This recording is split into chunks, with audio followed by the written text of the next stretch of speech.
Hi friends, I'm Chef Christy and welcome to my kitchen. Today we are going to make a molten lava cake.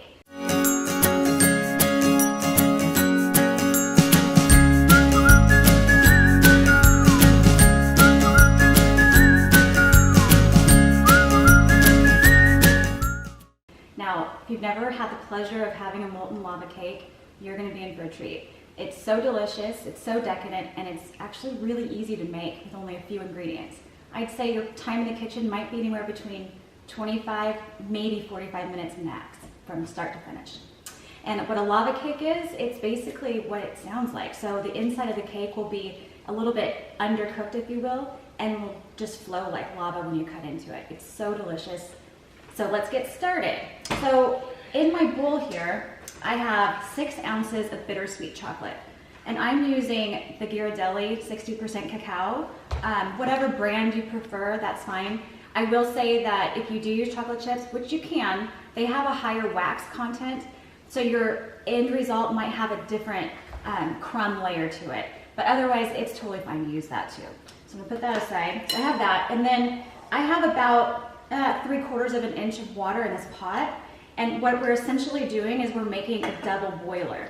Now they do sell double boilers, like fancy schmancy, but you don't need to go out and buy one. This will suffice.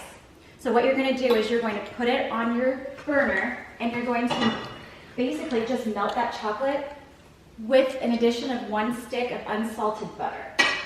So I've already done that step for us. And this is what it's gonna look like when you're done. It's going to be just really creamy and glossy and beautiful. So we'll put that aside for just 1 second. So our next step is to make our egg mixture. So we have, in this bowl, I have 2 whole eggs and 1 egg yolk. And then I'm going to show you how to really quickly separate my egg. So I like just to crack it on a flat surface. And then just move the yolk side to side. And then once you're done with that, just put that in your bowl. You can actually save this white for a later use. You can even freeze the whites. They freeze beautifully. Okay, so to this now, we are going to add 1/4 cup of granulated white sugar. And I like kosher salt, 1 pinch of kosher salt. The salt really does bring out the sweetness. It really does make a difference even though we're using such a small amount. So that is how we're going to do that. So I used up my standing mixer, my KitchenAid. You can use a hand mixer to do this, or if you want to work out, just use your trusty whisk. So it's going to take you probably with your whisk about 10 minutes, 5 to 10 minutes. With your stand mixer, maybe about 5, to save you the torture of watching me whisk for 10 minutes. I've actually already whisked one. Now what you want is, see how yellow that is? We want it to get to this pale yellow color. It's really going to add to the texture of your finished cake. Okay, so now that we have this all done, we're going to take our slightly cooled chocolate and butter mixture, and we're going to pour that on in. And then we're just going to gently just kind of, what it's called folding it in, with an addition of 2 tablespoons of all-purpose flour. That's all we do. It's so simple. So same, just keep folding until we have a cohesive batter that we're going to put into ramekins in just a few minutes. Okay, so now we have our batter all ready. It's fully incorporated, as you can see. You don't want to over mix it, because when you have flour that mixes with any kind of liquid, that's when gluten develops, and we don't want a tough cake. So just go easy on the mixing. So from here, I wanted to show you how I prepare my pans. So if you can find this pan for baking, it actually has flour in it already. So it makes your job so simple, because all you have to do is just spray it.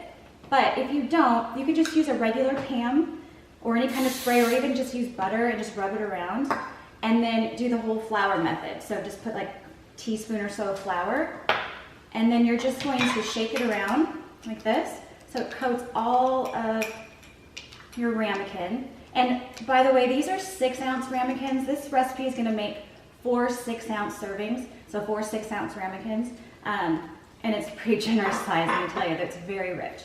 Okay, so once we have that all done, I'm gonna go ahead and spray these other two. And then I like to use a cookie scoop. It makes your job a lot less messy, and also you can portion it out a little bit more even. So I start with 2 scoops for each. And there we go. And also, while I'm doing this, I've set my oven to 450 degrees, conventional oven, not convection, conventional. Let that preheat, and basically if you do that at the start of this, by the time you're ready to bake it, your oven should be preheated. Okay, so what I'm gonna do now is I'm gonna finish scooping this out, and then I'm gonna put it in the oven. Now we're gonna bake it, depending on your oven, the time might be a little bit different. On my oven, I like to do 11 minutes at 450, so just play around with it a little bit. So I'm gonna go ahead and do that. I'm gonna bake it, and we'll come back and we'll serve it.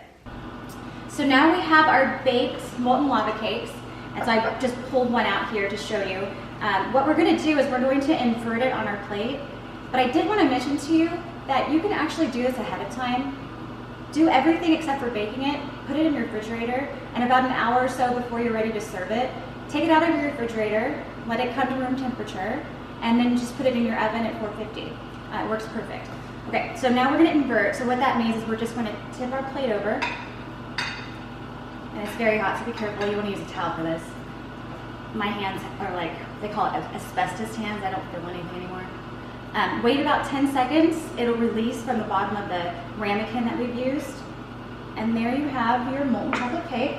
So just to make it look a little more pretty, I'm gonna use some whipped cream that I had just whipped with about 1 cup of cream to approximately 3 tablespoons of powdered sugar, conventional sugar. If you like it sweeter, go heavier. If you like it less sweet, go lighter. The cake is awfully rich, so you can make your own judgment call on that.